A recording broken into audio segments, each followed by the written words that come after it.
శ్రీపాదరాజన్ శరణం ప్రపద్యే. Welcome to plant of the week series. So ఈ వీక్ మనం ఒక దివ్య ఔషధం గురించి తెలుసుకుందాం. అదేంటి అంటే ఆమ్ల, ఉసిరి. సో నేచర్ మనకి చాలా స్మార్ట్గా ఉంటుంది కదా. మనకి ఏ క్లైమేట్లో ఎలాంటి ఫ్రూట్స్ ఉండాలి, ఎలాంటి వెజిటబుల్స్ రావాలి అని దానికి తగ్గట్టు, ఆ ప్లేస్కి తగ్గట్టు మనకి హెల్త్ ఎలాగ మెయింటైన్ అవ్వాలి అనేలాగా నేచర్ అనేది వాటిని పండిస్తూ ఉంటుంది. సో మనకి మెయిన్గా వింటర్ సీజన్లో ఈ ఉసిరికాయలు అనేవి బాగా దొరుకుతాయి.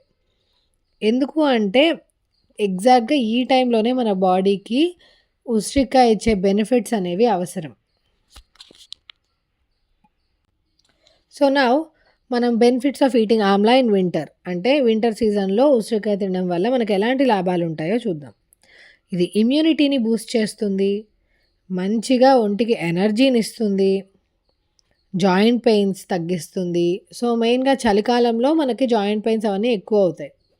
సో అవన్నీ తగ్గడానికి ఇది హెల్ప్ చేస్తుంది. డైజెస్టివ్ ఫైర్, ఆకలిని ప్రాపర్గా మెయింటైన్ చేస్తుంది అండ్ బాగా తక్కువ ఉన్న వాళ్ళకి ఆకలిని పెంచుతుంది కూడా. అండ్ అందరికీ ఎంతో ఇష్టమైన మన హెయిర్ గ్రోత్కి కూడా ఇది చాలా బాగా హెల్ప్ అవుతుంది.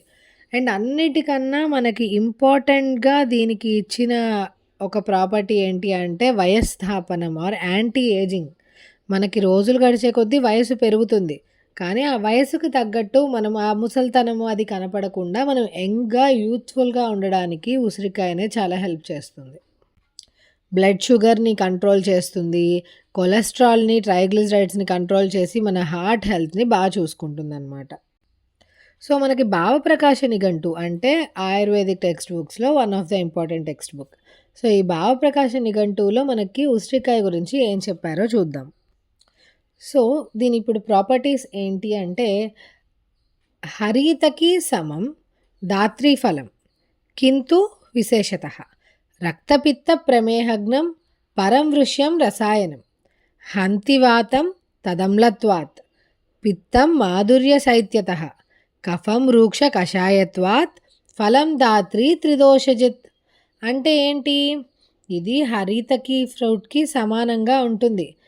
అండ్ మనకి ఏమవుతుంది అంటే దీని యొక్క మెయిన్గా ఇది ఏం చేస్తుంది, రక్తపిత్తం అంటే బ్లీడింగ్ డిజార్డర్స్, బ్లీడింగ్ పైల్స్ అవ్వచ్చు, ముక్కులోంచి బ్లీడింగ్ రావడం, ఇలాంటివి ఎనీ బ్లీడింగ్ డిజార్డర్స్ని ఇది కంట్రోల్ చేస్తుంది, తగ్గడానికి హెల్ప్ అవుతుంది. డయాబెటిస్, ప్రమేహగ్నం డయాబెటిస్ని. నెక్స్ట్ వృష్యం అంటే అది ఆఫ్రోడసియాక్ అనమాట. రసాయనం అంటే ఏంటి అంటే రెజ్యువనేటింగ్. మనకు చాలామందికి పిల్లలు సరిగ్గా లేరు, నీరసంగా ఉన్నారు, ఓపికగా లేరు, ఎవరైనా ఏం చెప్పినా అందరూ ఏం చెప్తారు, చవనప్రాష్ తీసుకోండి అంటారు. సో ఆ చవనప్రాష్లో ఏముంటుంది, ఎక్కువ శాతం ఉసిరికాయ ఉంటుంది. సో ఇవన్నీ ప్రాపర్టీస్ ఉంటాయన్నమాట. అండ్ లాస్ట్లో చూసినట్టయితే ఇది ఏమిచ్చారు, త్రిదోషజిత్ అంటే వాతం, పిత్తం, కఫం అనే 3 దోషాలని అది కంట్రోల్లో ఉంచుతుంది. ఎలా ఉంచుతుంది, హంతివాతం తదమ్లత్వాత్ దాంట్లో ఉండే పులుపు గుణం, అమ్లత్వం వల్ల అది వాతాన్ని కంట్రోల్లో ఉంచుతుంది. పిత్తం మాధుర్య శైత్యత దాంట్లో ఉండే తీపి గుణం వల్ల, తీయదనం వల్ల అది పిత్తాన్ని కంట్రోల్లో ఉంచుతుంది. కఫం రూక్ష కషాయత్వాత్ కఫాన్ని దానికి ఉన్న రూక్ష గుణం అంటే రఫ్నెస్ వల్ల కానీ, కషాయ రసం, ఆ యాసిడ్ టేస్ట్, వీటి ద్వారా అది కఫాన్ని కూడా కంట్రోల్లో ఉంచి మూడిటిని ప్రాపర్గా వేటి పనులు అవి చూసుకునే పోలీస్ మ్యాన్ లాగా అది help. Part 2 to be continued. Please do like, share and subscribe.